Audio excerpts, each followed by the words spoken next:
شباهنگ رو با پخش گزارش دیگری ادامه میدیم. فریبرز علی محمدی فیلمساز جوانی در پاریسه که آثارش مورد توجه محافل هنری پاریس قرار گرفته. اخیراً مجموعه شعری هم از او منتشر شده که با استقبال ادب دوستان همراه بود. همکارم محمد رضا شاهی در پاریس گفتگویی رو با فریبرز علی محمدی ترتیب داده که توجه شما رو به تماشای اون جلب میکنم. با فریبرز علی محمدی سینماگر در پی سفر مجددش بعد از جشنواره کن قرار داریم. آماده شده او به محافل هنری و فرهنگی دائمی است، چه وقتی دوربین به دست دارد و چه وقتی که دوربین او را دنبال می کند. گفتگو به دنبال نمایش آخرین ساخته کوتاه اوست که در جشنواره کن خبرساز و محافل هنری فرانسه کنجکاو آن شدند. از وی پرسیدیم فیلم شما، فکر شما چه موضوعی را می‌خواهند بگویند.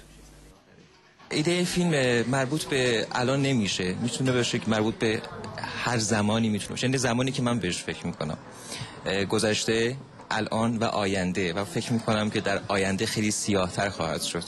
ما با سرعت عجیبی در حال سقوط هستیم و هیچ کی بهش فکر نمیکنه.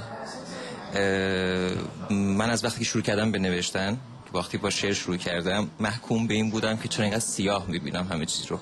در این 2 دقیقه من فکر میکنم که اومدم در جایگاه متهم قرار گرفتم و از خودم دفاع کردم و یک سوال پرسیدم از کسانی که منو متهم کردن که من دنیا رو سیاه میبینم و این دلایل منه. اگر شما سفید میبینید، اگر شما سیاه نمیبینید، به من بگید چه رنگیه و چرا به این رنگ میبینید.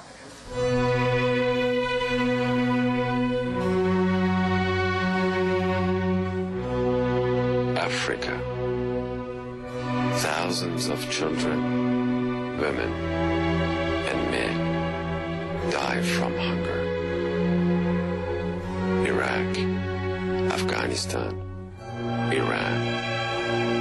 War, destruction, violence, massacre. America. Lie, distrust, insecurity. Europe. Still racism. Oh, I see the world black, black. You know, I am a blind man, but you?